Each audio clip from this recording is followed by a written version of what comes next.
Welcome to a new week's recording of Unscrambled Faith. I'm your host, Megan Hammonds. I hope you are having a great start to your day, whether you're finishing it, ending it. Today's actually specifically very specific day that I'm recording my podcast after my therapy session.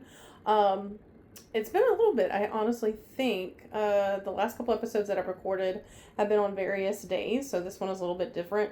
But, interesting enough, I asked my therapist in my session today if I could run my kind of like podcast topic, my segment by her. More importantly, I wanted to make sure, first and foremost, that I could kind of like talk through it, have a little bit of an audience, have a little bit of an audience before doing so. Sorry, I'm like scrolling.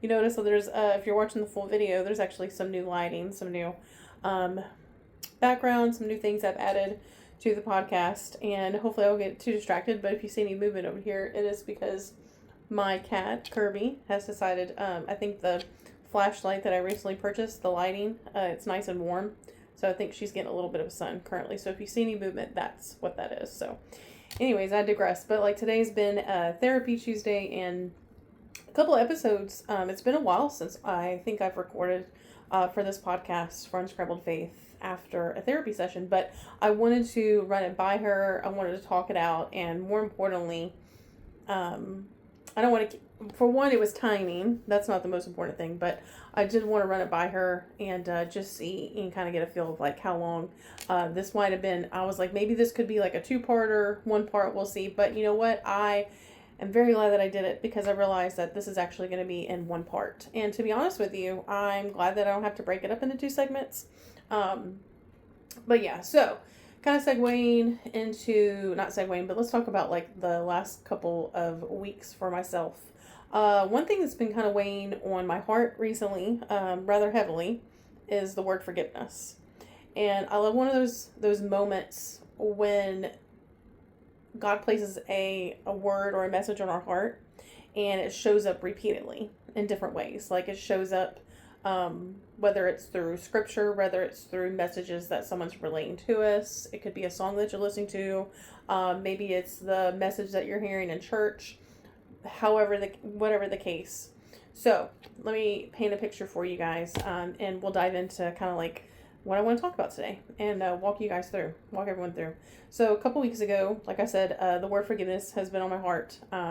Honestly, if I'm being very honest with myself, the word forgiveness has been on my heart for the last couple months. And a little fun fact about myself is that I love doing, like bucket list. I've always had this fascination with bucket list. I've had a seasonal bucket list. I've had a bucket list for holidays, months, different occasions. In the past, it's helped me kind of get out of struggling with my depression. It's helped me stay a little bit more accountable, a little bit more productive. Sometimes it's fun. Sometimes it's a little bit more serious. So post-divorce, I had decided that it had been a couple months or so, give or take, that since I'd done like a bucket list. And so I figured I would go ahead and do another one. Why not? No timeline on this bucket list. I took a couple of weeks to kind of, figure out what I wanted to put on it. And again, there wasn't a timeline. There wasn't a set date. It wasn't seasonal. It was just kind of like for example, one of them being get a new tattoo, which I did. Another one, as you may or may not have seen if you're watching the full video, I had been, how long has it been? Probably since 5-6 years now since I've colored my hair, let alone cut it. At least a handful of years since I've cut it like all off. But yeah, so new hair color, new hairstyle. That was kind of my list. But more importantly, one of the things on my list was forgive someone. Interesting enough, after a while, because I did add this list to the background of my phone, so that I'll always have it with me, right, as a constant reminder. And like I said, no timeline. It was just kind of like here and there, I'll look at it, I'll glance at it. It's on the background of my phone, right? So I'm always going to be seeing it. interesting enough, like I said, one of the things on there was forgive somebody, forgive someone.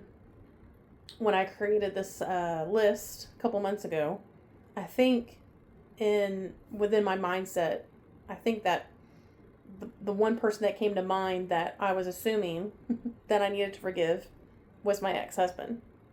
That makes the most sense, right? Newly divorced, new chapter. No. So interesting enough, not necessarily my ex, but what I came to the realization of after so many times of God connecting the dots for me is that it was forgiving myself. Forgiving myself. Funny enough, through years and years of therapy, walking through my life, building my relationship, strengthening my relationship with God, looking towards Jesus, interesting enough, I had this assumption that I needed to forgive myself one time, found Christ, got baptized, God forgave me way before I forgave myself, period. I was like, okay, I'm done. I've forgave myself. I've moved on. No.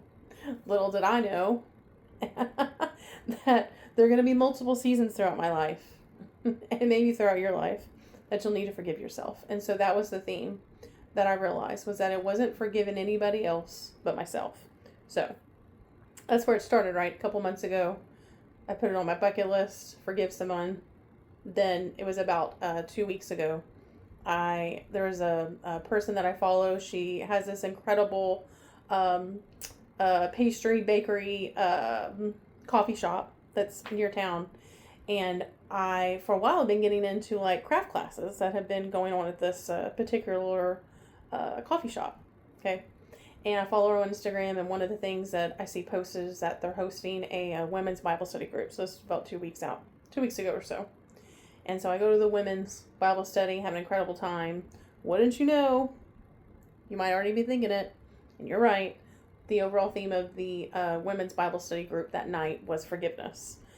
One of the things that I really loved that she walked us through was, I'm real big on imagery.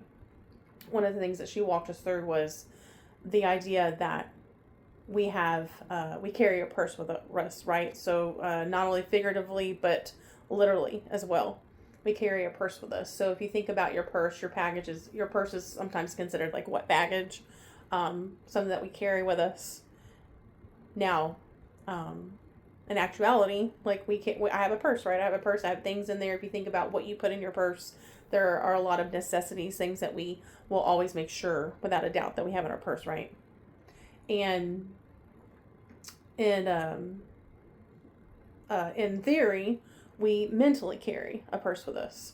So that was one of the things that my wheels started turning in my mind, and I was like, okay, what if the things that I've been through in my past are leading up to the point where I need to forgive myself again?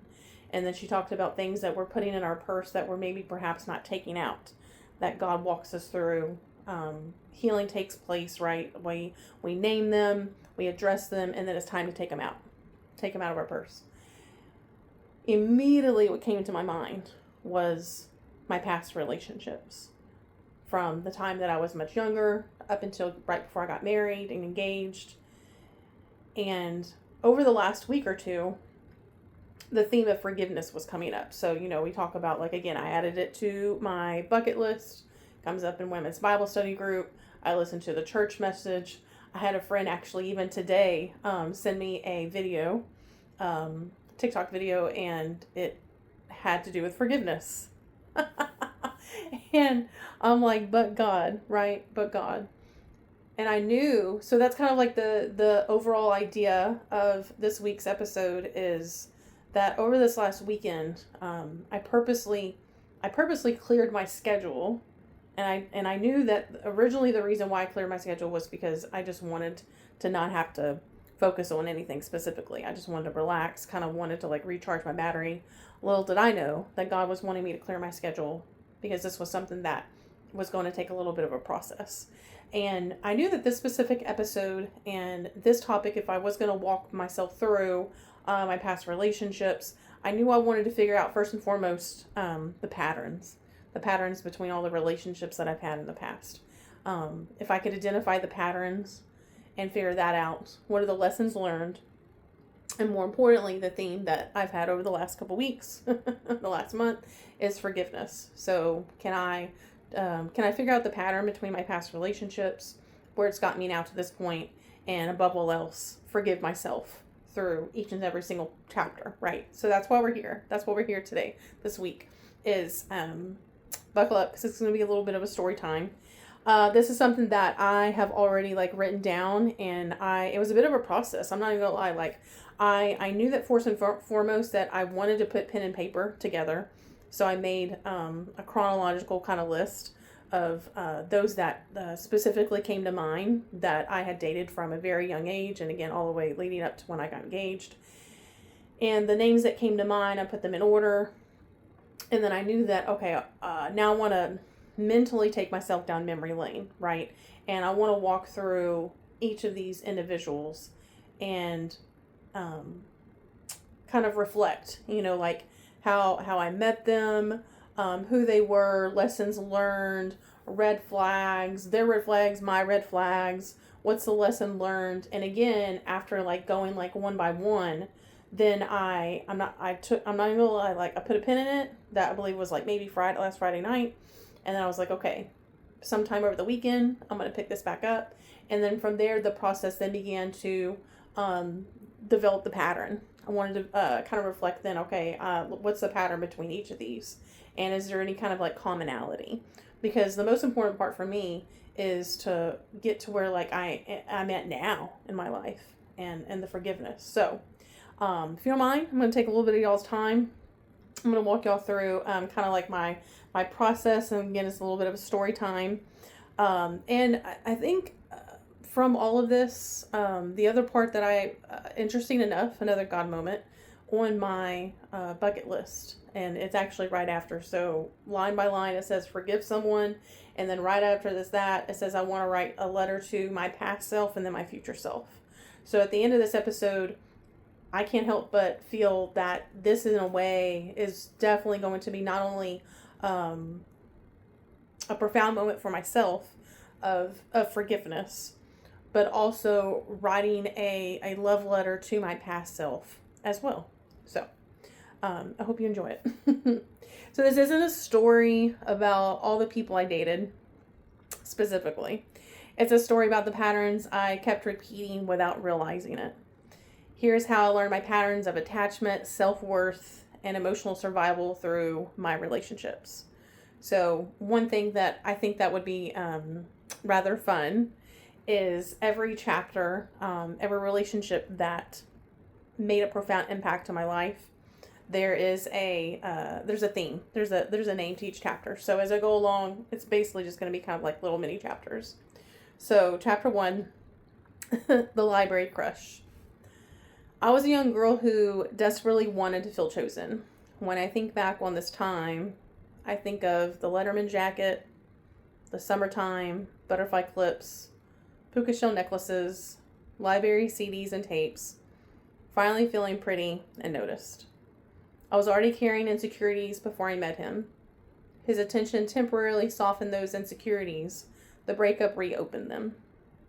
And I think that's the deeper lesson worth exploring, because this wasn't really about a boy breaking up with me. It was the first time I connected being chosen with feeling valuable. I didn't yet know how to separate someone's attention from my self-worth. Looking back, I don't think I was heartbroken over losing him as much as I was heartbroken over losing the feeling of finally being seen. Next chapter, the first spark. The first time I learned how easy it was to lose myself in love. This was my first safe love, my first deep attachment. I experienced identity loss inside my love for him. I was confusing intensity with destiny, and the hardest part was letting go of someone who felt like home. He showed up when I was at a very low point, and he made me feel seen. Soon enough, I found myself dressing like him with whatever hobby or activity he was into at that time, along with liking what he liked. I was willing to change myself if it meant making him happy. He became my emotional safe place. Whether we were playing video games, hanging out, getting to know family members, or writing notes to each other, it wasn't just romance. It was belonging.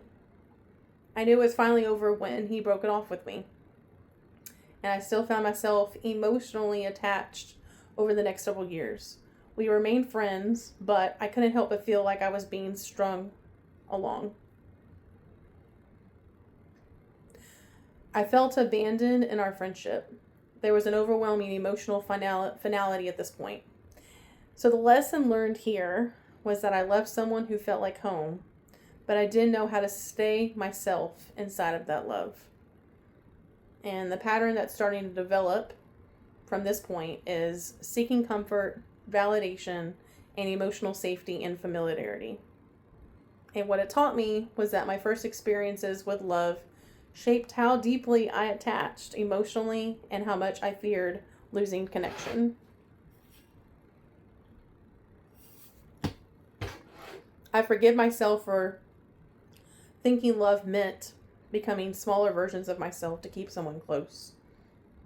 There was also a level of emotional intensity and expectations that I held in that relationship that were never actually spoken out loud. I assigned meaning to things that I thought were mutual and later realized that they were not. And that realization was rather painful. Not just because of what happened, but because of what I had built in my mind. I showed up in love when I didn't yet know how to communicate or regulate my emotions. Looking back, I wasn't being too dramatic. I felt deeply, but I lacked the proper tools to express those feelings. I would go from feeling overwhelmed to shutting down or ending things completely. And I got used to him being there every time I came back. I didn't realize it at the time, but I wasn't really having conversations. I was having emotional reactions. What I've learned since then is that healthy relationships require trust enough to be honest, even when you don't fully understand your own emotions yet. And I did not have this skill yet because I was only in middle school, learning how to navigate all of that for the first time. And I forgive myself for that. I was young, I was learning, and I was doing the best I could with what I knew. I call this next chapter Friday Night Lights and Red Flags. He was someone I met when I was stepping into a completely new environment in high school. At first, it felt exciting and light, like I could just be a different version of myself. But over time, the relationship became inconsistent. I would feel very connected when we were together, but then I would experience distance, silence, and confusion when we weren't. And instead of recognizing that as incompatibility, I started internalizing it as something that I was doing wrong. I also remember hearing things said about me that I wasn't present to defend. And I found myself believing them anyway. That was one of the first times I realized how quickly I could turn someone else's perception into my own identity. Looking back now, I can see that I was learning what it feels like to be in a dynamic where my needs weren't fully considered or met. And instead of walking away, I try to fix myself to fit into it every time. And what I've learned since then from that specific relationship is that inconsistency isn't something I need to earn my way out of. And I don't have to question my worth in order to understand someone else's inability to show up fully. And more importantly, I forgive myself for believing that someone else's inconsistency meant I needed to change who I was. The pattern that is now developing after this is the third relationship in is that accepting emotional and unavailability and blaming myself for it. And what it taught me was that I confused inconsistency with mystery and kept trying to earn reassurance instead of recognizing neglect. You know, one thing that I started noticing as well after kind of doing like a deep reflection and a deep dive into these past relationships is that there were a lot of moments when I specifically would be dating somebody and when they came across as like mysterious or distant or maybe a little bit cold, I didn't always see it like that. It was always like, oh, they're they're playing hard to get. They're keeping the spark there. It's exciting. It's fresh. It's new. It's not getting boring. And then a lot of times after a while, when the neglect kept happening, whenever my needs weren't getting met, when I felt like that I was kind of like one-sided in the relationship, I would get to a point where I started feeling like it's me. Like I'm not doing enough. There's something that I'm doing wrong. And over time, and you'll see this here in a little bit, that I created this mentality, this mental state of what I presume, yeah, what's happening in my mind, and not in actuality what's happening in reality. Because let me tell you, I have a vivid imagination. I'm calling this chapter Private and Public. He was someone I had known for a while before we ever started hanging out. At first it felt easy and fun, like we were both just living in the moment. But over time, I started to notice a pattern where our connection stayed very private. In public, things were unclear, and I wasn't really being acknowledged in a way that felt consistent with what I thought we were.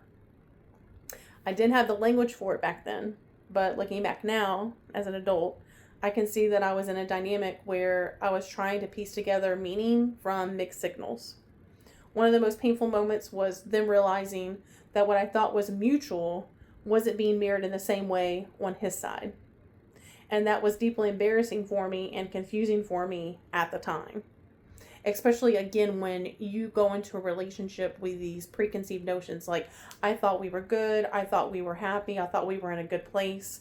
But then when I'm not, hearing from the other person that, the way they're kind of like ghosting me now, we didn't use that term back then, but ghosting me, I'm not, I'm not hearing from them as often. I kept trying to, like, again, rework the narrative in my mind as to, like, what am I? It was always, like, what am I doing wrong? What more can I do? Do I need to be different? Do I need to change? Am I not doing enough? Am I not enough? We create these, like, and I'm not even going to say silly because they're not silly. We create these narratives in our mind of, putting the blame and the shame on ourselves, when in fact, a lot of times, like, when I start reflecting back on a lot of these past relationships, a big key part was communication, and not necessarily having the tools to, for one, not only not being able to communicate in a healthy manner, but also I didn't have the tools nor the maturity. Let's be honest. Let's give myself some grace here.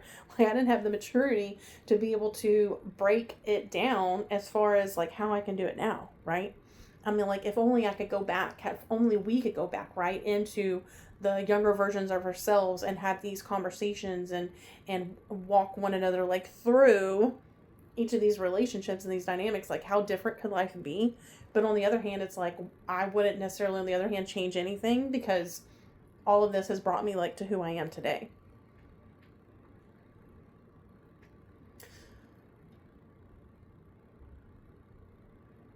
I also see now that I've never really asked the right questions. I've noticed that. And again, kind of doing, like, the deep dive into the back of my past relationships, is that I noticed that, and again, giving myself enough grace so that I didn't necessarily have the tools, but at the same time, I wasn't asking the right questions. I assumed that clarity would just exist if something was real. Like, if the relationship felt real, if the dynamic between myself and the other person was real, then everything was just kind of like as it was, right? Like, just taking it kind of like, with a grain of salt. My expectations were high, yes, but at the same time, I just kind of took the relationship at, like, face value. Like, I'm showing up for you, so that means you're showing up for me. And I was learning the hard way over time that a lot of my relationships were kind of one-sided. I also see now that I assumed clarity would just exist, and I've learned since then that if something requires secrecy or confusion to exist, it usually isn't something that is fully aligned. In other words, if you find yourself in a relationship where there's a lot of secrets that are being kept, or if perhaps you find out that your significant other, the person that you're dating, hasn't told their friends, hasn't told their parents, about you. They're kind of keeping it hush hush on the low. They haven't shared their world, with you, or otherwise brought you into their world. There is a lot of like secrecy. There's a lot of shame that can be surrounding that. And then you start beginning to wonder, are they leading like a double life? Again, are they embarrassed by me? Are they ashamed by me? I think a lot of times, even as adults, whether you're dating, whether there are certain triggers that may come up, if you've been married for a while, and then there's certain memories or triggers that come up for you from like your past relationships. Maybe perhaps you've, like myself, maybe you've been divorced once before, and there are things that maybe are just kind of weighing heavy on you, that you otherwise haven't walked through, or addressed, or talked through, or whatever the case may be. There's a lot of those things that I feel like that are just so important for us to be able to at least name it, and then from there talk with God and pray over it, and ask God, and be like, well, help me walk through this, because it feels heavy weighing down on my shoulders, or I'm carrying it in my purse, and I need to get it out, and I need to bless and release it. I forgive myself for believing that love doesn't need to be clearly defined to be real. The pattern that started now to develop at this point is staying in situations where I was hidden or not fully claimed. And what it taught me was that I learned how painful it is to feel good enough in private, but not in public. This next chapter I'm calling it Our Song, My Silence.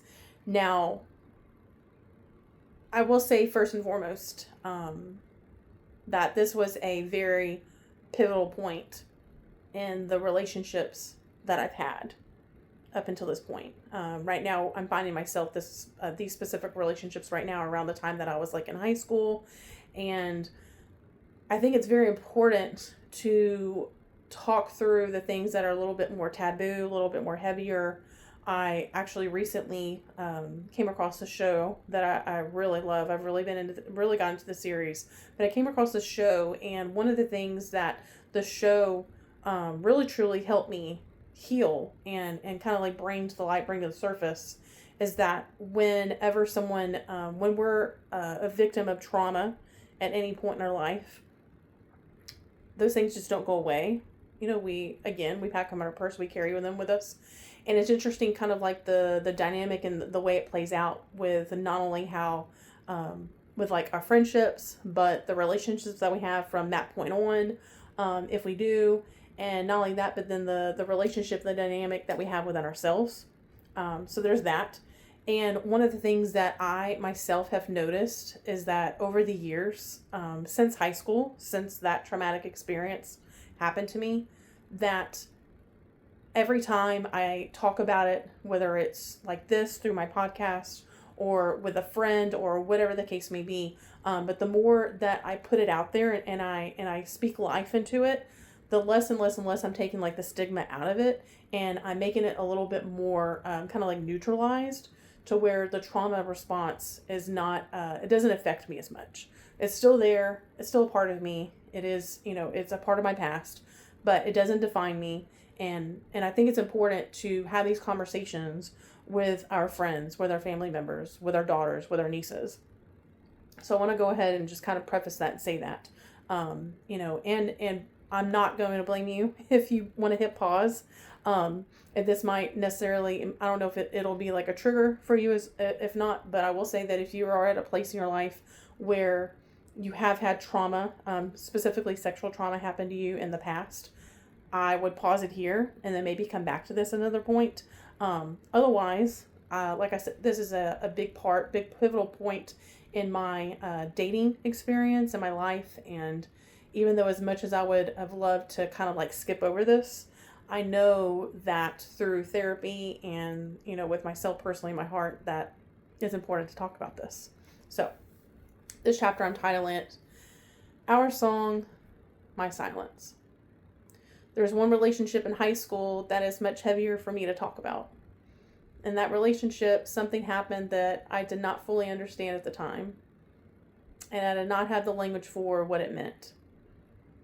I experienced confusion, emotional shock, and disconnection from myself afterward. What was even more complicated is that I stayed in that relationship, which is something I've had to deeply unpack in therapy as an adult. I also carried a lot of fear about not being believed and shame around how people would perceive me afterward. That combination created a really painful internal experience that I didn't know how to process at that time.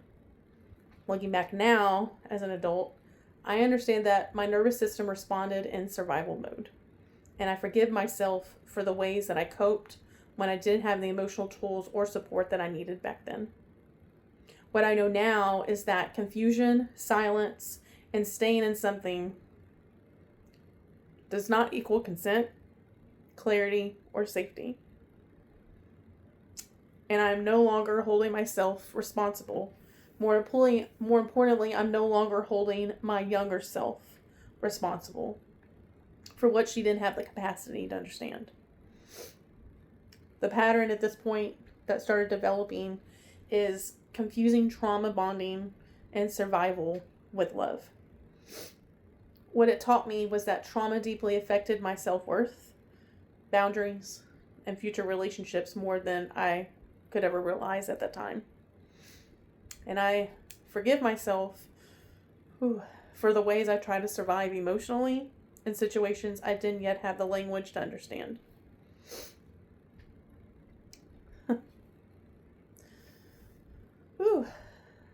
This next chapter, I'm titling it AIM Messages. Yes, you heard that correctly.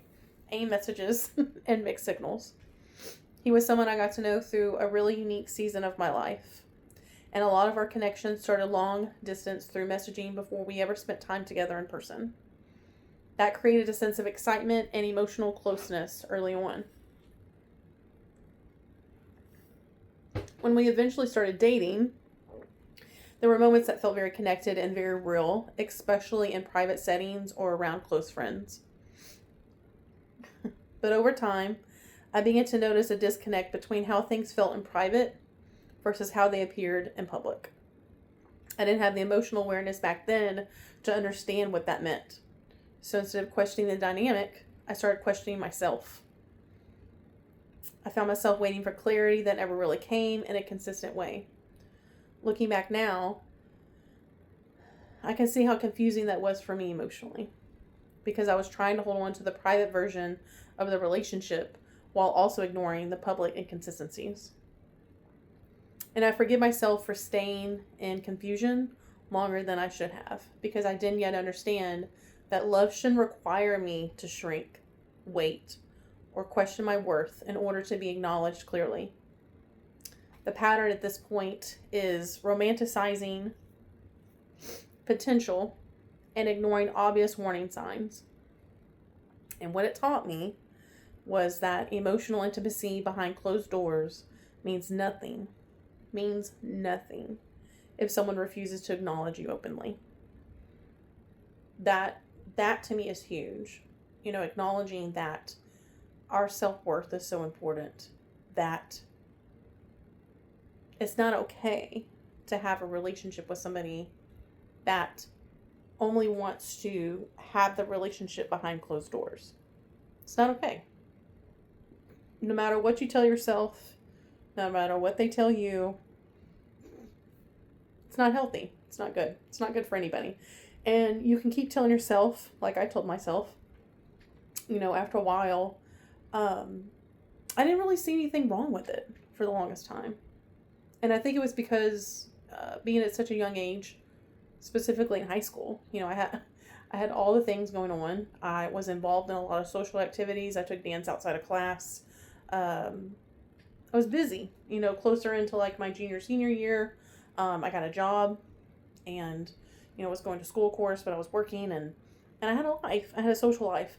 But on top of that, I really struggled through those years after my junior into my senior year of high school. I really struggled with depression. My self-worth just really, it was kind of like just, what do I want to say? It was just kind of like circling around the drain, around and around. And it just kind of like kept getting worse and worse. And so after a while, found myself just kind of taking breadcrumbs, taking what was left, taking what was available.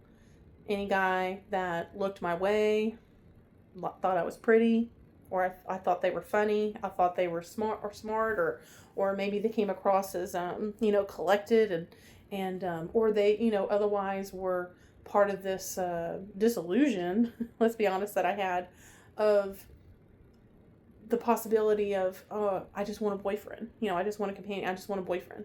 And not necessarily acknowledging and looking at like the red flags, because we don't see that first, right? We see the things that are like at surface level, not like deep down. And the things that were surface level are, we kind of like, what do we do? Like these guys, like they presented themselves the way that they, wanted to. But, I forgive myself for, in these relationships thus far at this point, up until this point, just staying in that confusion, because I didn't yet understand, that. And that what it taught me is that emotional intimacy behind closed doors, again, means nothing if someone refuses to acknowledge you openly. Period. We're calling this one Senior Prom. This chapter is Senior Prom and Family Drama. There was another relationship in high school that started in a really lighthearted way. We went to prom together, and over time, that turned into dating. There were a lot of fun moments, and it honestly felt like one of my more easygoing relationships at the time.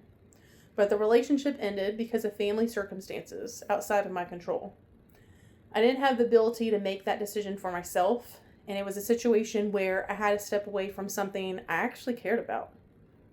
What became really difficult afterward was that the ending wasn't fully understood from both sides. And over time, there was a lot of misunderstanding and distance that formed because of that. Looking back, I can see how painful that must have felt for everyone involved. But I also recognize that I was a teenager trying to navigate something that was being decided for me. What I forgive myself for is believing that I had to carry the emotional weight of that situation alone. And for not understanding then that sometimes endings don't reflect your worth or the truth of your intentions. At this point, the pattern has now come into play into carrying guilt for circumstances that are outside of my control. And what it taught me, specifically what this relationship taught me, was that not every ending is because someone stopped loving another person. Sometimes outside influences create wounds neither person knows how to process. So this one was a little bit, again, like kind of like a pivotal point in my relationships, because this was someone that I really cared about. This was someone that I had grown to call a friend, that we were close, but because of circumstances that were outside of my control, outside of their control, the relationship had to come to an end. Which is unfortunate, but again, just taken as a lesson learned, of something that was outlier. It was an outside our control. It was a decision that was made, and it's kind of like one of those chapters that is kind of like, it was like a breath of fresh air. So it's kind of nice, getting kind of like a little bit of a break, unfortunate that it had to come to an end, but all the same, I will say that specific person, I'm really glad that I was a part of their life, and more importantly, they were part of mine. This chapter, I'm calling it Chaos, Chemistry, and College Years. After high school, I entered into a long-term relationship that lasted several years and overlapped with a really formative period of my early adulthood. In that relationship, I hadn't yet processed a lot of what I'd experienced in high school.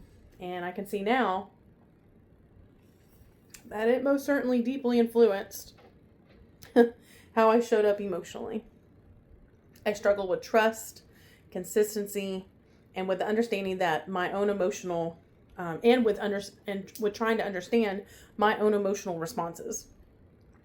There were times I would pull away when I felt overwhelmed, and other times I would seek attention externally when I felt disconnected or unseen. That was a huge thing for me, because there were a lot of times where I would just get so caught up and like so in my head, and I wasn't raised to have, again, like the tools and the proper way of having an actual like conversation, like a mature conversation with someone. And there were a lot of emotions and a lot of like feelings that I felt big, right? Like mentally, think about like when like your hormones, right? Like when your hormones are raging, like when we're like preteens, teenagers, and your hormones are all over the place and you feel things boldly, right? Like boldly, deeply. And that's where I got into like a lot of my relationship, was that I was feeling them like, I was feeling it like boldly and deeply, and it was just like so far in my head, and then I wouldn't be able, like I struggled to articulate like those feelings. So a lot of times what was happening is that I would, in my heart, in my head, I would just feel like I was about to just kind of like combust, because I was feeling things like so deeply in a positive, like fireworks display kind of way. However, I would kind of go like crashing down afterwards, and I would get so frustrated and angry with myself because I didn't know how to articulate like those feelings into words. And so a lot of times I would either go from like feeling like that to like shutting down, or otherwise walking away from the relationship entirely. But yeah, so I haven't processed a lot of those, again, even those experiences that I had gone through high school. And again, I struggled with trust. I struggled with consistency, above all else, and with understanding my own emotional responses to all of that. There were times I would pull away when I felt overwhelmed. And again, other times I would seek attention externally when I felt disconnected or unseen. Whenever, right outside of high school, I got to a point where I was in relationships, and if I was dating somebody, if I was in a relationship with someone and I felt like I wasn't like number one to them, if I felt unseen, if I didn't feel as important, then I liked the attention. I craved the attention. And it was the behavior of like the flirtiness of it all. And in my mind, like I had made my mind up to where it was like, okay, it's just flirting, so it's not that bad. Not that bad, right? Like it's just flirting. It's innocent. It's just flirting. It's not anything physical. It's not that big of a deal because it's just flirting. And again, what I started noticing now over the last couple weeks, like taking my time to like process through all this, was that a lot of this I started recognizing as like this pattern of things that I had yet like worked on like within myself.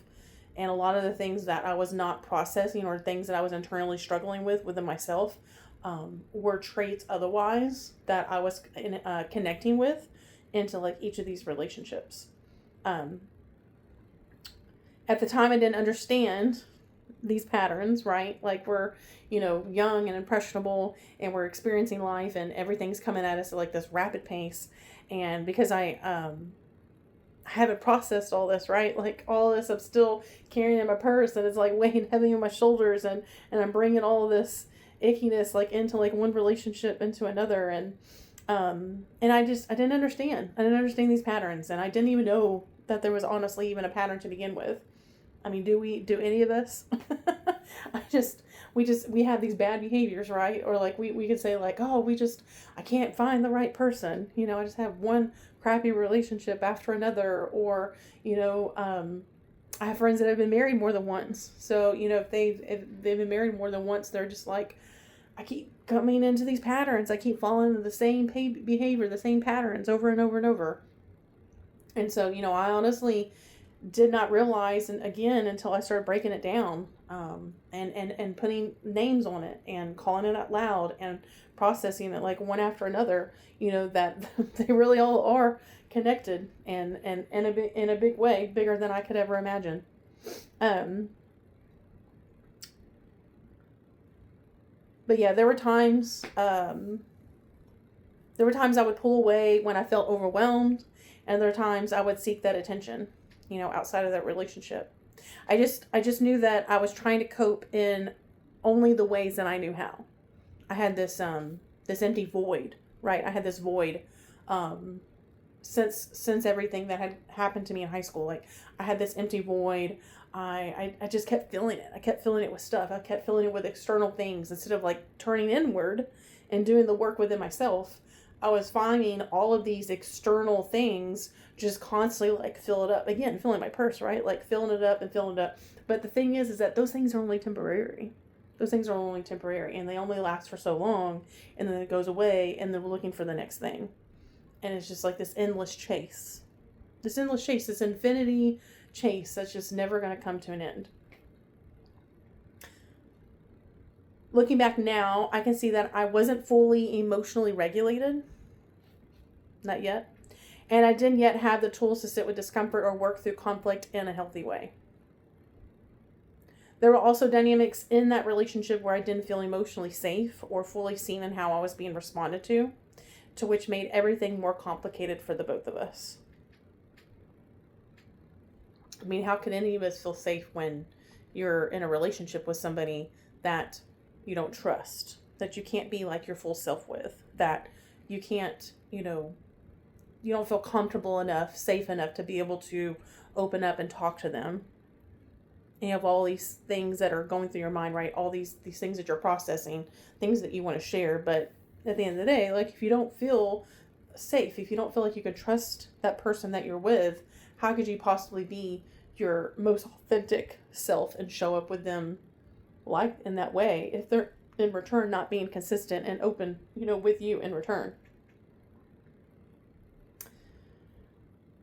And the thing is too, is that where I needed the support within myself or my relationships, I didn't yet know how to ask for that.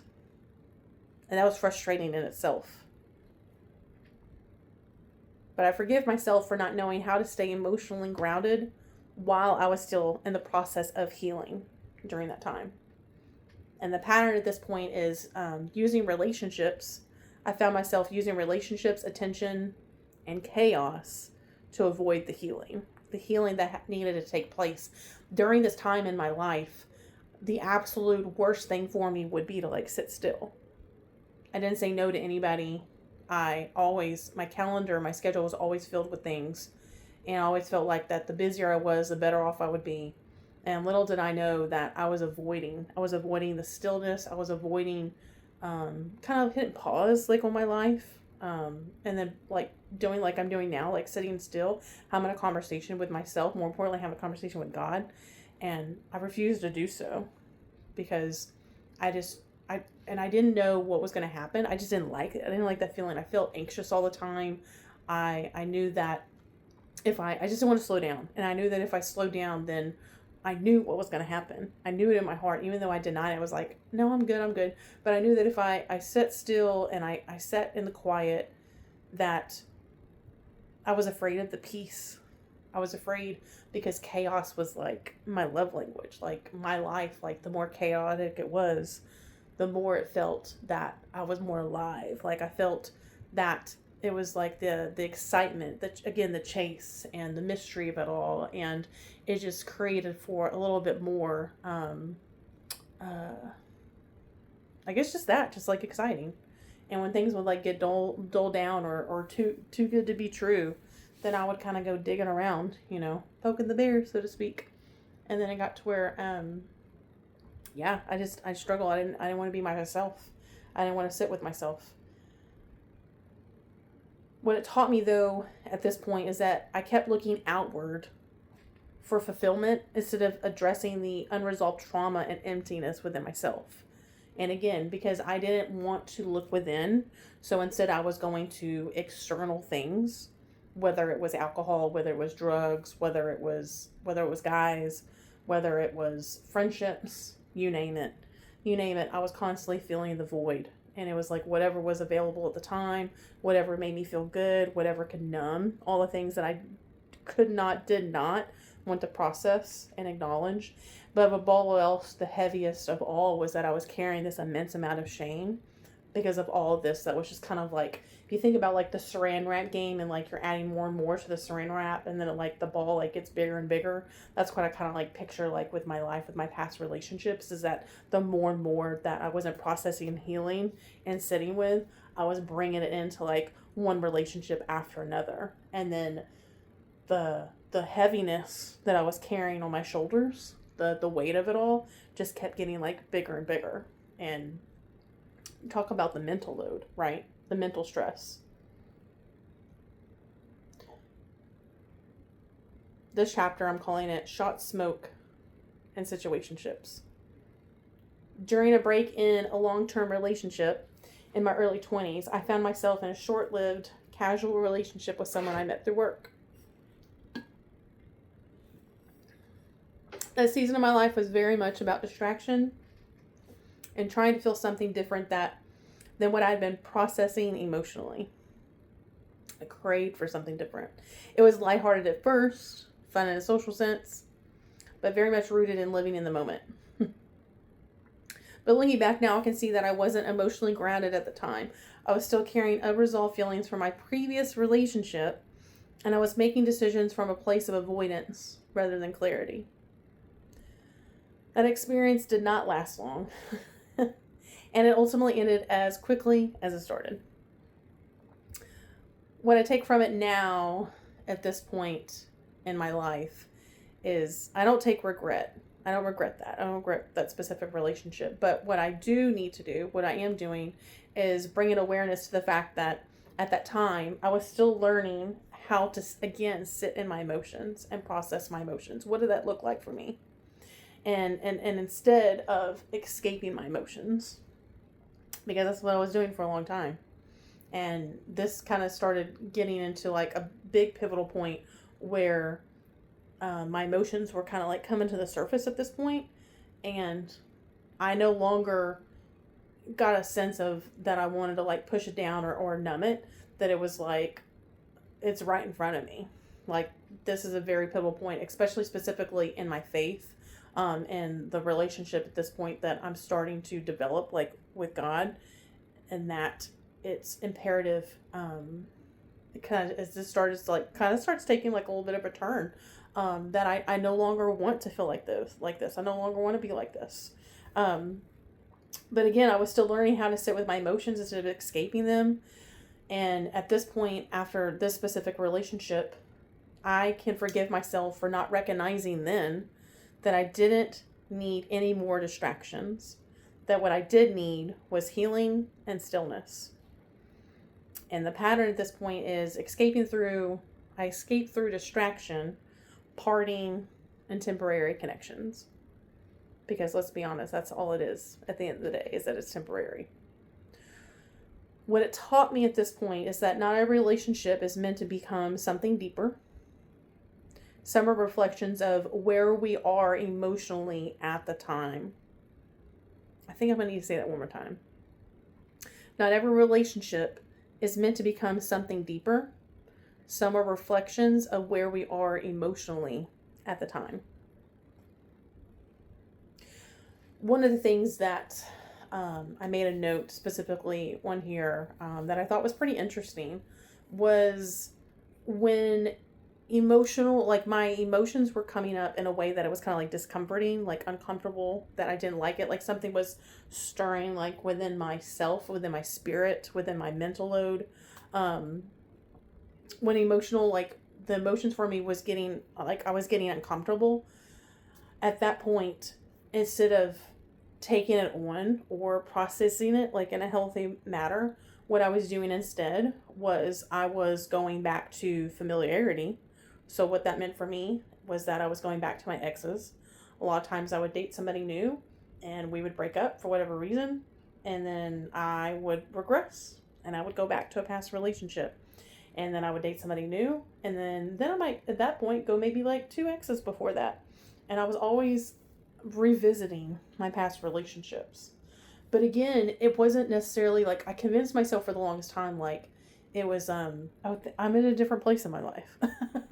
Like, they're different, I'm different, things are going to be different. No, what it was that I was familiar with these guys. I was familiar with these past relationships, and therefore it was comfort. It was something that I already knew, right? Also, one of the things that I kept going back for was attention. I loved the attention, the new connection. So if I was meeting somebody new, it was kind of like that euphoric feeling of like getting to know somebody for the first time. And that something was like exciting for me because it was new. It was, they say like the grass is green on the other side, where there were a lot of individuals, there were a lot of relationships, a lot of guys that I was meeting that was very different from what I dated before. And because of that, it was exciting. It was new. It was fresh. And I was like, you know what? Why not? Another thing that I kept gravitating towards, I found was, again, like the intensity, the feeling of I would, as a, like an empath, like I would find myself like that I would get bored like too easily. If things were like stagnant, too good to be true. But I would get bored in a way if the chemistry between that person and I, that guy and I, like if it wasn't intense enough, then it was like, oh, if it's not intense enough, it's not for me. But what I found myself was that I was chasing this chemistry, this unrealistic chemistry, but then also I was putting myself into party like environments that always wanted to have like a good time.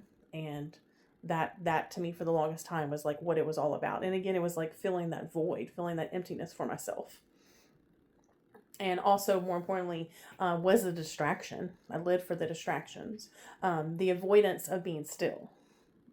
Like, there was an immense amount of my life that I absolutely did not want to sit still. And the reason being was that, again, I just knew it was like in a way of like, okay, if I sit still for too long, I'm going to combust. Like, there's just too much going on up here mentally, so much to unpack. And I had no idea. Now I do. Now I do. But back then I didn't. And therefore, because there was just so much up here, like mentally screaming inside, like silently screaming in my head, that if I was to stay still, that all that would just kind of like, in my mind, it was like, if I'm still enough, everything's going to come crashing down. And I don't want to do that. And it's just too overwhelmed. It's just too much. And I don't want to, I have all these feelings that are like coming to the surface. And I would rather just like push them deep down and numb them and not process them. And then have like avoidance to it altogether. Because that's the healthy thing, right? This chapter, I'm calling it The Austin Weekend That Followed Me Home. Yeah, the Austin weekend that followed me home. You heard that right. It started like a spontaneous weekend in Austin.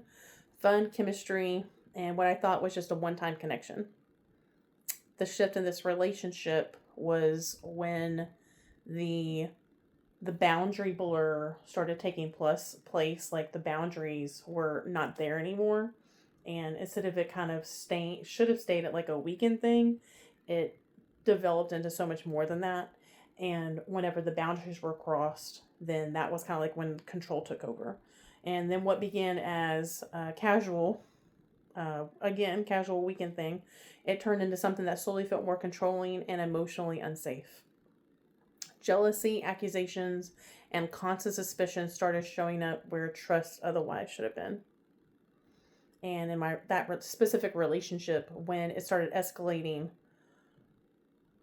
was when I noticed a shift in their behavior, when it went from like lighthearted fun, we're going out, we're having a good time, to accusations, to being like a very accusatory of things that I either like had not done at all, maybe like past things that were being found like on my like very, very, very like deep history of social media postings, whatever the case may be.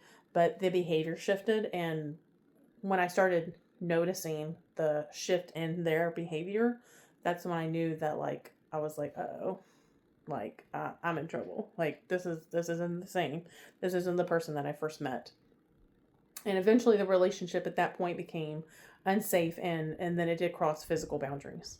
That experience did change how I understood what love is supposed to feel like. That's the thing is, I think a lot of us can identify with struggling with the definition of what love is. A lot of times if you or you know somebody that has been in a situation like that, love can be disguised as other things. So for example, that specific relationship that I was in, one way that they expressed that they loved me, and I say that in air quotes, that they loved me, was that they cared for me by talking, like, they would accuse me of doing something or saying something, and they were like, I'm only talking about this because I want our relationship to be better. I want us to have a healthier dynamic in our relationship. Or they're like, I'll only do this because I love you. That's the part. That's not what love is supposed to feel like. Whenever this specific relationship came to an end, it certainly brought me not only clarity, but it ultimately gave me the choice of being, of surviving. I was very fortunate, very blessed, very lucky to get out when I did. It was very early on. And I'm just overall really proud of myself for getting myself out of that situation. Leaving was not by any means necessary, easy. This was something that I was very much worried about, and I put a lot of thought into. But I knew that I had to choose my safety above all else. And I ended it, and then I removed myself completely out of that relationship. The lesson that I learned in this specific time, at this specific time, was that one of the biggest lessons was that intensity is not the same as love. And again, I'm somebody that feels emotions at surface level, like deeply. Like I'm now at a place in my life where I'm very comfortable, like, with my emotions. When I hear a worship song that moves me, I'm moved to tears. When I hear somebody's story, their testimony, I'm moved to tears. I love listening and watching those that are getting prayed over. Like, I'm very much in tune with my emotions. However, I now can identify that when I've been in my past relationships, that the intensity that I feel between that person and myself, the buildup, the angst, the anxiousness, the mistrust, that feeling that almost feels like an euphoric feeling, is not always the case with love. And attention is not the same as safety. I forgive myself for not recognizing the signs sooner. I think that's very important for any of us that have been in that situation before, that it's so much easier when others are on the outside looking in, like the signs were always there, right? We hear that all the time. The signs were always there. However, when we're in the thick of it, when we've experienced that relationship ourselves, when we've been in that marriage, when we've been in that relationship, we don't always see the signs. I can say for myself that I didn't see the signs until I got out of that relationship. I knew, like, in that moment, this isn't right. Like, the behavior, what was happening, what was taking place, I didn't feel safe. I was like, whoa, again, this is not the person that I first met. And I knew that I was getting to a place where I was just putting myself too much at risk. And I was just really, I'm really very fortunate. I'm very lucky to be able to get out of that when I did, especially so early on. But I think it's important to give ourselves grace and forgive ourselves for not seeing the signs sooner in that case. And for first and foremost, I forgive myself for staying longer, honestly, than I should have to begin with. Because again, I didn't have yet the language or awareness to understand what was happening to me at the time. The pattern that at this point is developed is ignoring intuition because the chemistry felt exciting. More often than not, how many of us can say that we've been in a relationship when the chemistry, the passion was just so strong that it was there, that why would we let that go? Why would we let a relationship go when we've had more good times than bad times? Even when it's like in a physical sense. I think it's important at this point to acknowledge that the pattern that is now developing is that I was ignoring my intuition because it was too exciting. I was ignoring all the signals, the bells and whistles that were going off, all of the red flags, the signs. I was ignoring the fact that they were all there. And it was because I didn't want to let it go. The relationship was too exciting. I was having too much fun with him. It was such a good time that it was like, why would I let this go? Like, it was kind of, we dismiss it, right? Like those little things we just missed. But what it taught me overall was that charm, this is important, charm and attraction can distract from controlling or unsafe behavior if boundaries are ignored early on. If you set your boundaries early on in a relationship and that person that you're in a relationship with ignores those boundaries, that is an absolute no for me. That is a non-negotiable. And I think it's also important to establish those boundaries like early on, especially if you're like myself that has been in such a wide variety of past relationships, that setting that tone, setting the boundaries early on is very important. But we got to be careful about the charm. I tell y'all, that charm, someone that is charming it's definitely an attractive trait for sure. But a lot of times we have to be careful because Charm doesn't always necessarily mean that their intentions are there, that the right intentions are there. I'm calling this chapter Butterflies and Better Standards. I was in a long-term relationship that started to feel heavy and disconnected. I wasn't happy, but I also wasn't ready to leave it. Then I met someone at a comedy show who immediately shifted something in me. Not because of anything dramatic, but because it felt easy, fun, and I felt alive again. What I recognize now is that I wasn't just meeting a person, I was meeting a feeling I was missing in my relationship. At the time, I was still in a relationship and I was emotionally torn between comfort, history, and something that felt new and exciting. He was the first person who was direct with me. And he was not only that, but he was like directed about what he wanted and who he was. And that was something that was definitely an attractive quality to me, was how together and how sure of themselves they were. There was no ambiguity, no guessing, just clarity. And I had ultimately honestly craved that for a long time. And that forced me to be honest with myself about what I already knew, which was that I wasn't fully in my relationship anymore. And at that moment, again, very pivotal point, because meeting this individual truly made me realize that the current relationship that I was in, I wasn't fully in it anymore. And I knew that it was the best thing for me to get myself out of that. That moment didn't make the decision for me, but it did clarify that that I'd already been avoiding pretty much the inevitable. I learned that sometimes we don't leave because of a new person. We leave because we finally admit the truth that we've been sitting on for so long. And that specific person made me realize that about myself. As hard as it was to face that reality. That was definitely a huge moment for me because, if you think about what I said earlier, there were a lot of past relationships prior to these, or the in-between of, in the in-between of these relationships that I really struggled, sitting with myself, sitting with my feelings, sitting with my emotions. So this was a huge part of that. It really had absolutely nothing to do with the new person that I met. However, upon meeting them, it made me realize, with sitting with my emotions that, hey, something's changing, something's shifting, something's different. And I'm really proud of myself for looking back on that and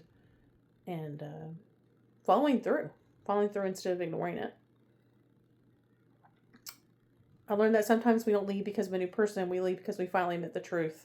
As a relationship continued over several years, it grew into something that was stable and familiar. We built a life together, went to school, talked about marriage, and started planning a future. There was a real friendship at the core of it. I respected his drive, and above all else, I appreciated how much he supported my education and my growth. We challenged each other in a good way at times, and there were seasons when we genuinely felt like a team. At the same time, I came into the relationship carrying a lot of unresolved emotional history. I didn't always communicate this well, and I wasn't always emotionally consistent. One of the things, I'm going to pause that real quick, because one of the things that kind of developed, again, processing all of these past relationships, was that a lot of these characteristic, all these traits that I kind of brought in from all these past relationships, I've been able to identify in therapy through the marriage, the relationship that I had with my ex-husband. There are a lot of things that I wanted to work through for myself personally and process through each of the relationships that I went through. And what I find very humbling, that is just an incredible feeling, is that over the last couple of years or so, a lot of the things that I really truly wish that I would have been able to name, address, work through, process throughout the course of all this time, I've actually been able to do over the last couple of years. And I think that's something to be said about that. That unintentionally or intentionally being able to name a lot of these things, and being able to kind of over the years, layer by layer, strip it away and being able to process and work through a lot of these things within myself, not yet realizing up until this last couple weeks that a lot of those things that I had been able to process and grow through and work from within myself are really truly needed in my past. And I think what's interesting is that I think it goes without saying that process, healing, understanding, growth, all of those things take time. It's not overnight.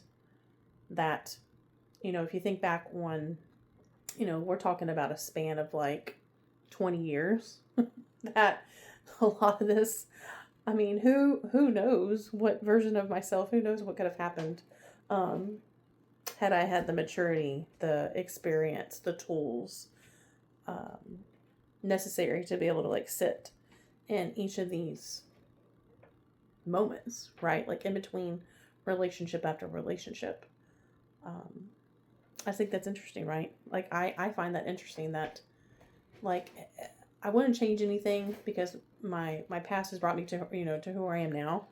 But how interesting would it be for me to be able to adult me, like be able to like travel back to that younger version of myself and be like, here's the tools that you need.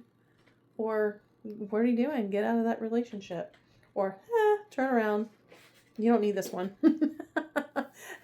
how different things could have been. But you know what? At the end of the day, I wouldn't trade it because this is where we are. This is what we're doing. This is where we're at.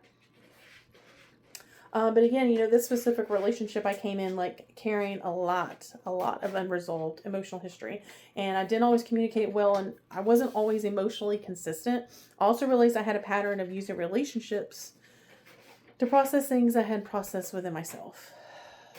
That is a heavy one.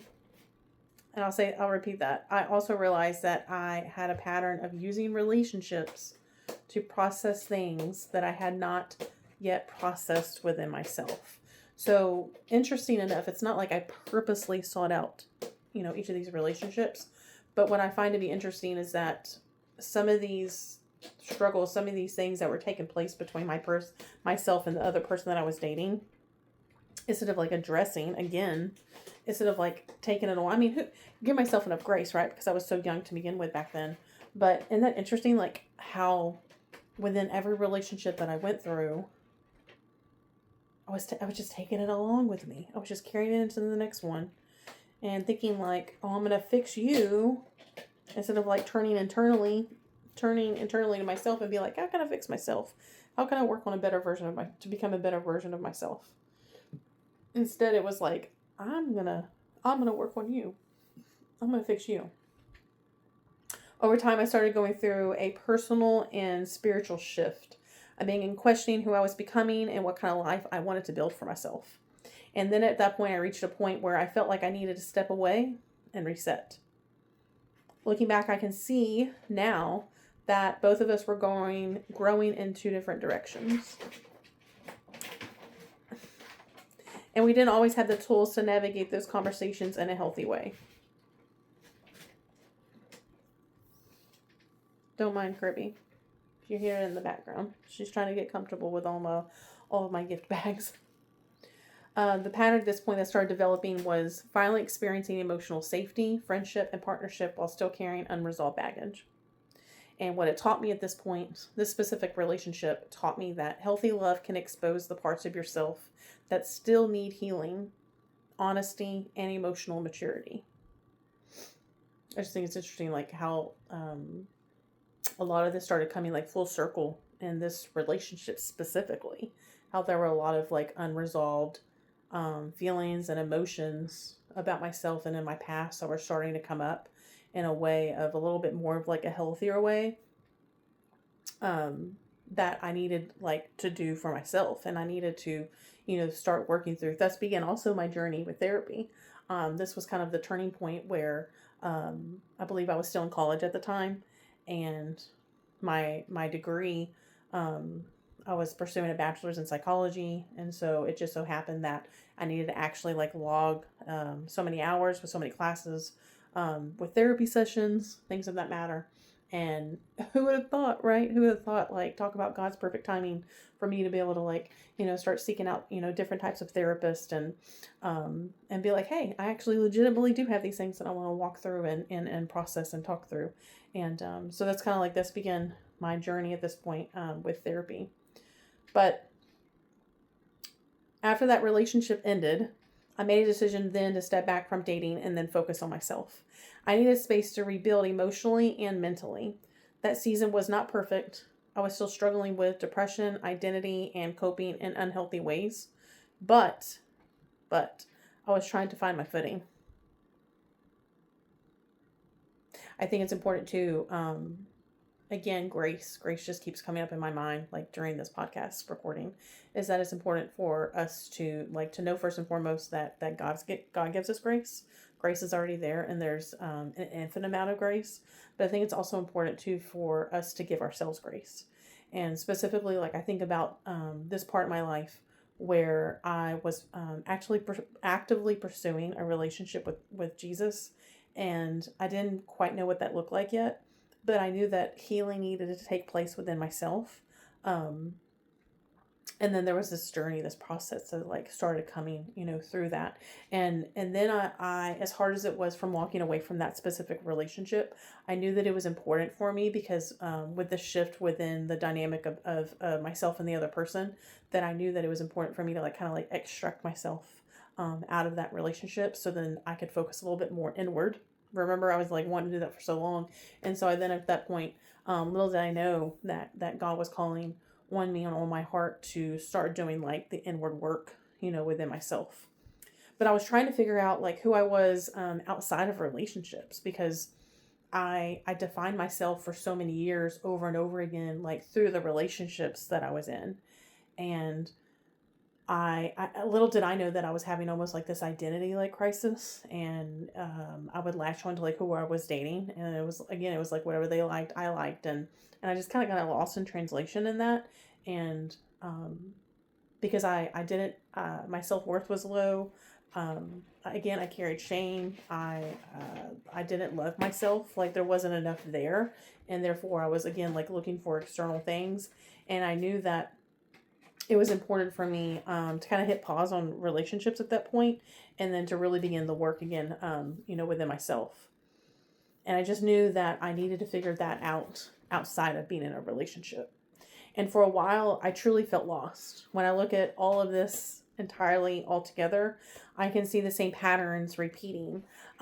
So honestly, when I look back on all of this that I've talked about, all my past relationships, and looking at the patterns and how one kind of intertwined within the other, when I look at it entirely, some of the patterns that started unfolding that I noticed after looking at it all together was that some of the patterns that started repeating itself was inconsistency. Felt like chemistry.